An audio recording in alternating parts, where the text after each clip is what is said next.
Does this work? Yes. Good morning. Thank you for the invitation, first of all, and the possibility to speak about our program in a little more details. My name is Andrea Szo nyi, and I'm an educator by profession. I run Zachor Foundation, an educational NGO in Hungary, and I'm also responsible, or I oversee the educational, international educational programs of the Shoah Foundation of the University of Southern California, which will play an important role in this project. The Shoah Foundation maintains an archive of 55,000 video testimonies of survivors and witnesses of the Holocaust, and these testimonies have been taken in various countries, in over 60 countries in 41 languages, which means that they are taken, they're speakers from different locations. Okay, so the locations will play a very important role. And as Ruth mentioned, this could be kind of a, I try to focus my presentation now on the Jewish quarter. The program entails more. I will kind of give a hint of that. But it's on the intersection of Jewish quarter programs and education.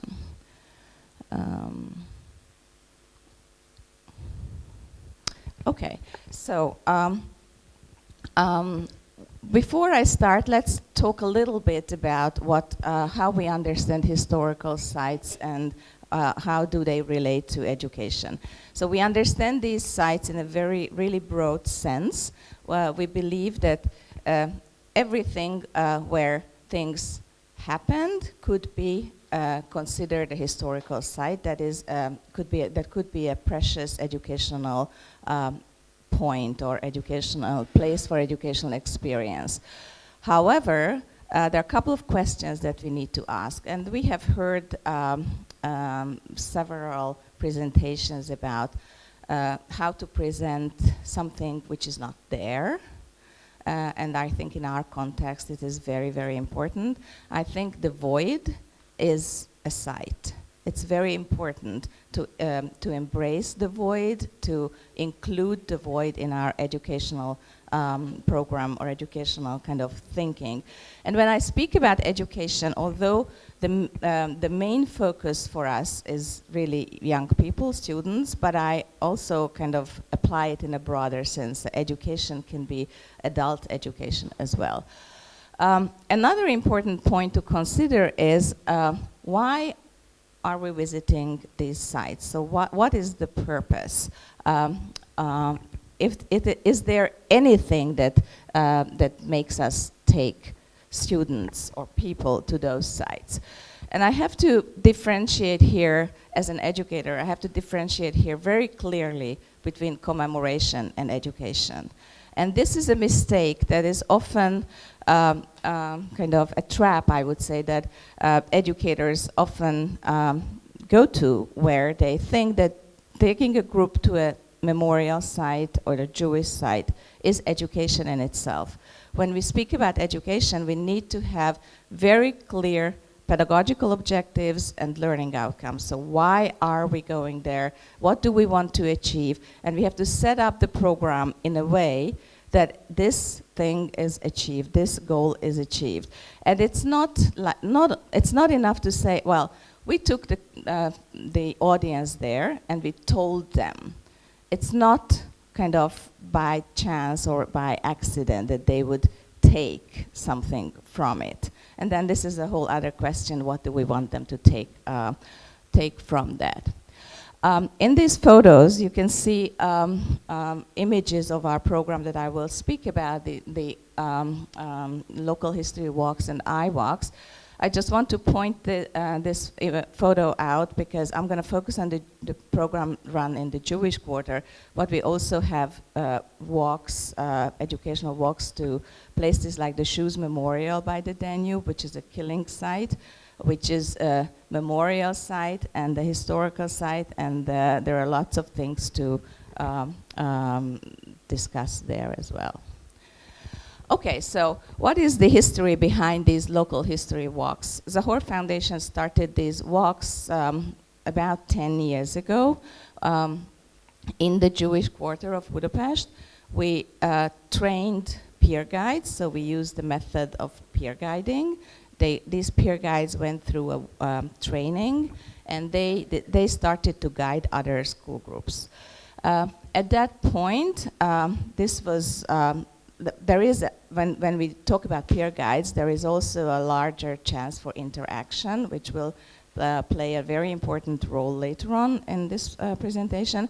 So student interaction or student peer guide interaction is really strong. Students are more open to ask questions from someone who is close to them in age. However, and we started to guide groups, and the feedback from our peer guides was that, well, this is really great, but the groups that come here, they really know nothing. So we need to provide them with something to take away other than just the walk, which led us to the publication of a kind of a mixture of a guidebook and an educational book called Junior Guidebook, which we spell like J-E-W, Junior Guidebook, which is colorful and modern, and it includes a little history, a little memory, also a Jewish dictionary at the end for basic terms that the visitors might need, as well as important sites. I mean, in brackets, I have to, and this is all about the Jewish quarter in Budapest, and in brackets I have to note that the Jewish quarter, why we started with the Jewish quarter. The Jewish quarter in Budapest is a very symbolic place, because this used to be the center for flourishing Jewish life on the one hand, but it is also the ghetto area. So it's a very complex place. Today, from an educator's perspective, it is changing. And so we included in the book, for example, little workshops with like traditional Jewish Jewish trades, and we still had in 2013 we still had remnants of that. Today, it's most famous. The area is more famous from its ruined bars and pubs, which is great, but it's kind of I find it a little problematic. Okay, so this is the starting point for our program called iWalks.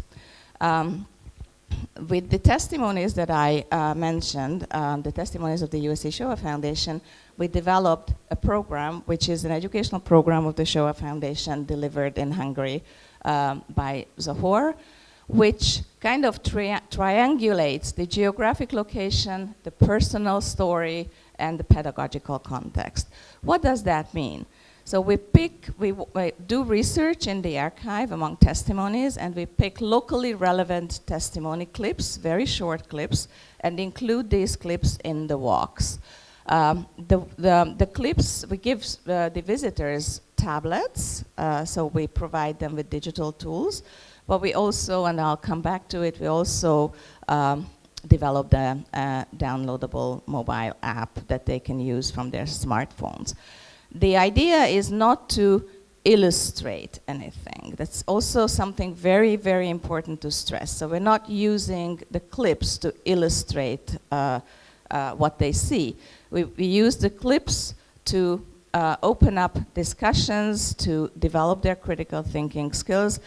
I don't want to go into too pedagogical perspectives, but we build every program, including this one, on the constructivist theory of learning. So we are not teaching them. We allow them to, or we invite them to construct their own understandings. And I just want to refer back to Thomas's talk yesterday, that we try to allow silences as well and time for reflection. It's very, very important. And by the way, talking about the void, sometimes it is the personal story that kind of builds up what is not there. So that's when we take kids to a place where there is nothing, we can only have the story, the personal story, which brings back life. This is just an image of the routes. We offer different types of walks. Some are focused more on Jewish life and culture. Some focus more on Holocaust history and memory. And you can see how we stop at certain places and in the Jewish quarter. And these are the clips that we include. Now, when we include clips, it is done on different levels. One level can be like really physical, when you stand outside a building and the clip is about that particular building. That's really kind of strong and physical. But sometimes it's conceptual, which I'm going to show in a minute. So these are 6 stops at the Dohány Street Synagogue. We use a conceptual method or clip, so we discuss assimilation, because the Dohány Street Synagogue is very typically a good place where we can talk about the assimilation of Hungarian Jewry, being a Neolog synagogue. At the Heroes Cemetery, which is just outside the synagogue, we speak about ghetto survival and rescue. We don't speak about, or we don't show students or the audience, well, now you can watch and listen to what life was like in the ghetto. This is something we don't do for various reasons. First of all, because I'm deeply convinced that we cannot show that. And we don't want to do something that we cannot do. What we can do, we can bring in a piece in which students can reflect on something. I just want to point out the 4th stop, Veselényi Street 30. That's a place where we use a clip when the survivor speaks about that particular building. And it's really strong, standing outside the building, and she mentions, well, on the 3rd floor, and you look up the 3rd floor. Okay, so here, let me show you one clip, and which is in English. And this is the one that we usually use outside the Dohány Street Synagogue. Survivor Agnes Adachi speaks about life before. And again, I want to refer back to what you said, that we cannot speak about memory without showing life before. So that's always and also a very, very important part of our work.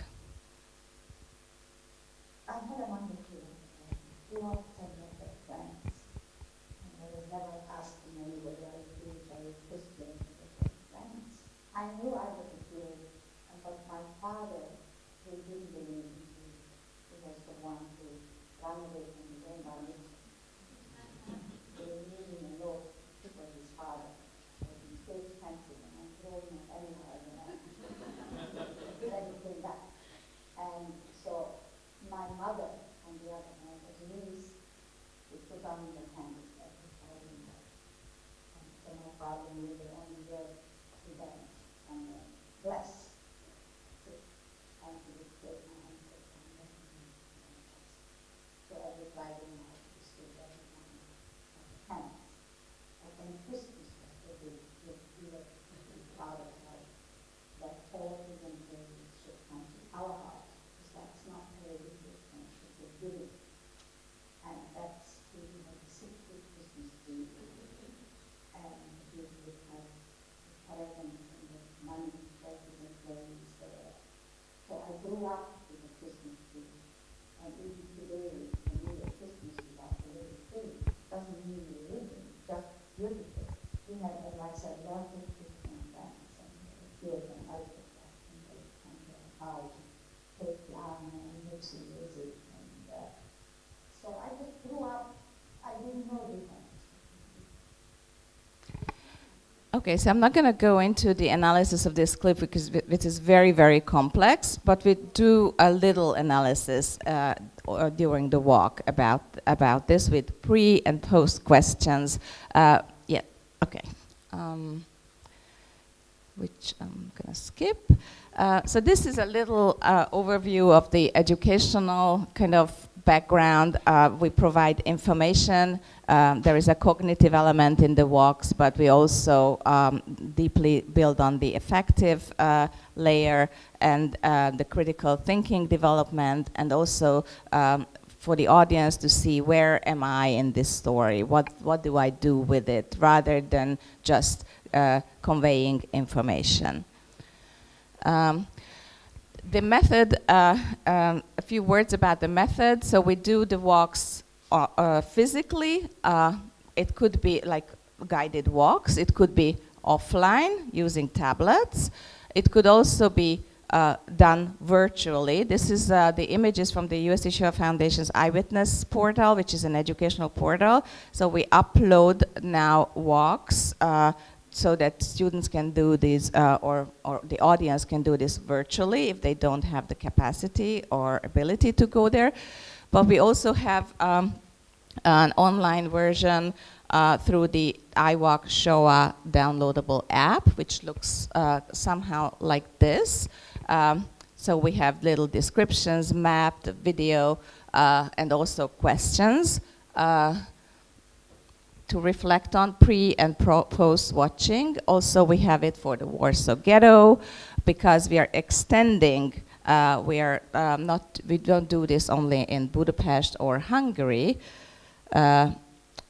Sorry, I just want to show you the, but these are the locations where we are, we have done or are doing such programs.